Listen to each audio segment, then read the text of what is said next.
تاجدار گولڑا فرماتے اگر بمقتضائے بشریت ان سے کوئی خطا سرزاد ہو بھی جائے تو عفو و تطہیر الہی میں داخل ہوگی۔ مولوی صاحب غور کرو، عفو و تطہیر الہی میں خطا جو داخل ہوتی ہے وہ تو خطائی معصیت ہوتی ہے، اور جو اجتہادی ہے اس میں عفو نہیں ہوتا، اس میں تو اجر ہوتا ہے، اس میں عفو نہیں ہوتا، اس میں تو اجر ہوتا ہے، اس میں عفو نہیں ہوتا، اس میں تو اجر ہوتا ہے، اس میں عفو نہیں ہوتا، اس میں تو اجر ہوتا ہے، اس پہ اجر ہوتا ہے۔ آپ کو سمجھ ہی نہیں آئی؟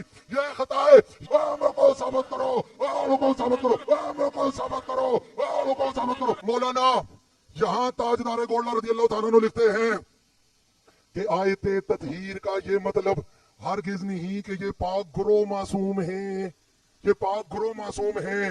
تاجدار گولڑا نے تو گروہ کا کہا، اور اس گروہ میں تو حسنین بھی ہیں، علی بھی ہیں، سیدہ عائشہ صدیقہ بھی ہیں۔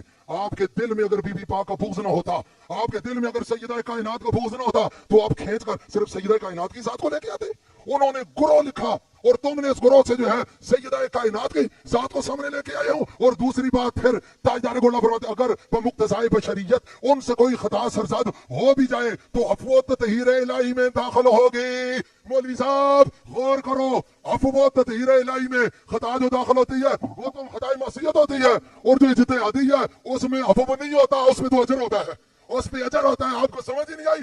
یہ خطا ہے، یہ نہیں، یہ صحیح، یہی بتانا چاہتا ہوں کہ یہ بتانا، یہ خطا ہے، یہی بات بتانا چاہتا ہوں۔ اور پھر دوسری بات آپ کو یہ بتانا چاہتا ہوں، ہر دو حضرات نہیں، اب یہ نعرے بازی کی ضرورت نہیں شاہ صاحب، اب دونوں کے دونوں کا وقوع ثابت کرو، اس کا وقوع ثابت کرو، یہ امکان کا لکھا ہے، وقوع کا کہا ہے، وقوع ثابت کرنا پڑے گا، مولوی صاحب ثابت کرنا پڑے گا، وقوع ثابت کرو، وقوع ثابت کرو۔ اور پھر تاجدار گولڑا نے میں دونوں حضرات کے مائک بند کر دیں، دونوں حضرات کے مائک بند کر دیں اور دونوں اللہ رسول کے نام پر خاموش ہو جائیں۔